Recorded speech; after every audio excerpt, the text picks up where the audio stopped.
નમસ્કાર, આપ જોઈ રહ્યા છો સ્પાર્ક ટુડે ન્યૂઝ। મેંદરડા તાલુકાને મળી અત્યાધુનિક એમ્બ્યુલન્સની ભેટ।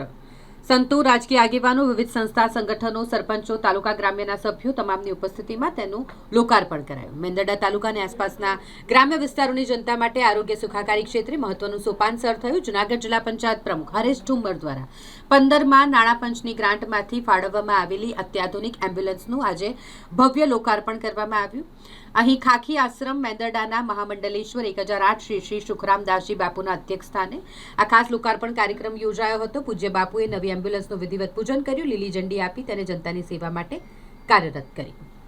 પણ કરવા માટે અહીંયા તમામ સમસ્ત મેંદરડા ગામના આગેવાનોને હાજર રાખીને અને હોસ્પિટલને એક સારી એમ્બ્યુલન્સ આપવામાં આવ્યું છે। હું ખૂબ ખૂબ સાધુવાદ આપીશ અમારા હરેશભાઈ ઠુમ્મરને અને હરેશભાઈની ટીમને કે અમારા મેંદરડાના જે હોસ્પિટલમાં જે પણ કોઈ દર્દી આવે એ દર્દીઓને 24 કલાક એમરજન્સી સેવા મળે એના માટેના અમારા હરેશભાઈ ખૂબ સારી મહેનત કર્યા છે।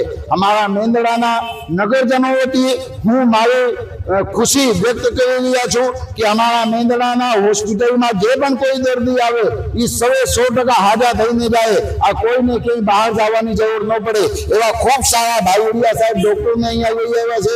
અને જ્યારે આવા સારા ડોક્ટર હોય અને ત્યારે અમારા મેંદરડાના જે પણ કોઈ દર્દી આવતા હોય અહીંયા હોસ્પિટલમાં આવીને સાજા થાય એવું અમે ભગવાન શ્રી રામજીને ચરણોમાં પ્રાર્થના કરશું। અને ફરીથી હું મારી હરેશભાઈની ટીમને, વિનુભાઈને અને ઘણા બધા લોકો અહીંયા છે જેમના અમારા વિજયભાઈ પાનસુરિયા છે એવાઓને હું નામ લઈને હું મારો રાજીપો વ્યક્ત કરું છું। હું મેંદરડામાં ઘણા વર્ષોથી જોઉં છું કે જ્યારે મેંદરડાની અંદર કંઈક ના કંઈક કામ બાકી હોય, કંઈક ના કંઈક ખામી હોય ત્યારે અમારા હરેશભાઈની ટીમ આવીને અને એક પગે ઉભા રહીને એવા કામ કરી દેતા હોય। ત્યારે 2026માં જ્યારે અમારા હરેશભાઈ પ્રમુખ પદેથી એમના રિટાયર થાય છે ત્યારે જાતા ખૂબ મેંદરડા માટે સારું કામ કર્યા છે।